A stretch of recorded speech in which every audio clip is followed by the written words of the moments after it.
বাংলাদেশে এই ধরনের একটা প্রতিষ্ঠান জাতির প্রয়োজনেই করা হয়েছিল, কিন্তু আজকে এই প্রতিষ্ঠানটা খুবই অবহেলিত, উপেক্ষিত।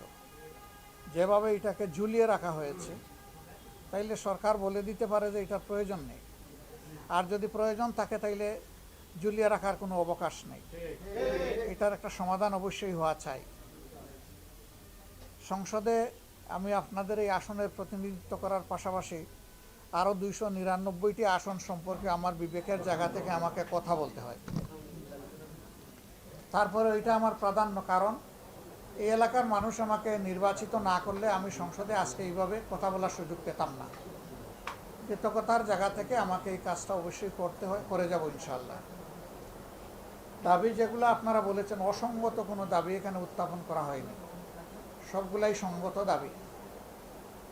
সংসদে যেহেতু সময়ের সীমাবদ্ধতা থাকে, আমি হয়তো যত পয়েন্ট আপনারা বলেছেন সব পয়েন্টে কথা বলতে পারবো না, কিন্তু বেসিক যে 3-4টা পয়েন্ট সেইটা আমি তুলে ধরার চেষ্টা করব।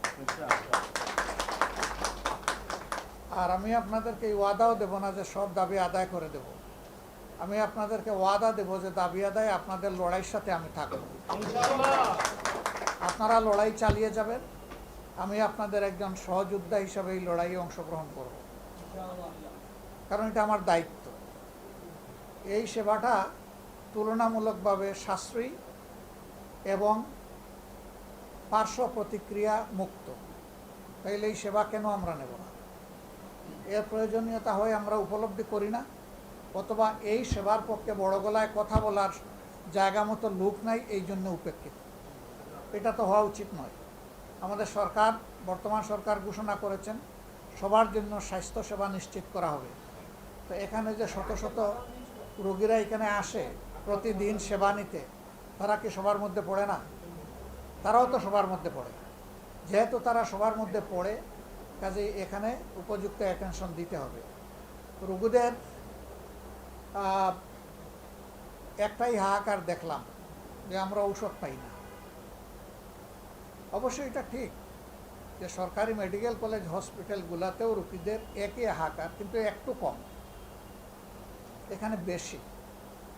ঔষধ কি দিবেন না দিবেন, ক্যাপাসিটির ভিতরে 30 লাখ টাকার বোধহয় একটা ফান্ড পেয়েছিলেন।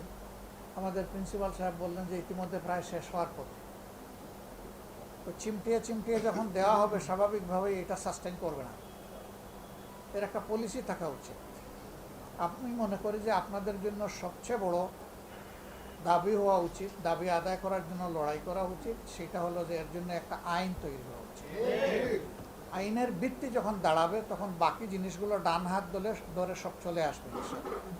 একে একে আসবে, একদিনে আসুক অথবা না আসুক। আমি চেষ্টা করব আপনাদের হয়ে কথাগুলো বলা। পরিদর্শনকারে আমি যে জায়গাগুলো দেখেছি, এর মধ্যে ল্যাবরেটরিতে ঢুকেছি, শেষমেশ গবেষণাগারে গিয়েছি, আমি ফ্লোরে গিয়েছি, আউটডোরে গিয়েছি, বিভিন্ন সেবা দেখার চেষ্টা করেছি, রোগীদের সাথে একান্তে কথা বলেছি, সবার সামনে কথা বলেছি। আমি আমার দায়িত্বটা বুঝে নেওয়ার চেষ্টা করেছি এর মাধ্যমে। আমি চেষ্টা করব ইনশাআল্লাহ। এই সময়ই প্রিন্সিপাল সাহেব বলছিলেন যে আমরা প্যাথোলজিক্যাল কিছু ইনভেস্টিগেশনের সার্ভিস এখানে দিতে পারি, কিন্তু আমাদের এক্সরে মেশিন আছে, ফিল্ম আছে, বাট একটা ভোল্টেজ স্টেবিলাইজারের অভাবে আমরা ওইটা অপারেট করতে পারি না। আমি জিজ্ঞেস করেছিলাম এটার আনুমানিক দাম কত হবে, উনি বলেছেন যে 3 লক্ষ টাকার মতো হবে। তো এই ছোটো দামটা ইনশাল্লাহ আমার জন্য বেয়ার হবে, এটার জন্য সরকারি অনুদানের প্রয়োজন হবে না। আগামী কালকেই এটা আপনাদের হাতে, কালকে বোধহয় বন্ধ নাকি, শুক্র শনি বন্ধ না শনিবার খোলা, শনিবার আপনাদের হাতে ইনশাল্লাহ পৌঁছে যাবে। এরপরে আপনারা আপনাদের মতো করে এটা ব্যবস্থা করে নেবেন ইনশাল্লাহ। ছোট্ট একটা অগ্রগতি দিয়ে শুরু হোক, বাকিটা আল্লাহ চাইলে সামনে হবে ইনশাল্লাহ। আমাকে সম্মানিত করার জন্য, আমার এলাকায় মেহমান বানানোর জন্য, নিজের ঘরে গেস্ট হিসাবে কবুল করার জন্য, জানি না দুনিয়ার কোনো জায়গায় ব্যবস্থা আছে কিনা যে ফ্যামিলির লোকেরা ফ্যামিলিতে গেলে বলে গেস্ট আসেন আসেন, ওয়েলকাম আপনাকে। তা আমি গেস্ট হয়ে থাকতে চাই না, আপনাদের একজন হয়ে বাঁচতে চাই। সবাইকে ধন্যবাদ। আসসালামু আলাইকুম।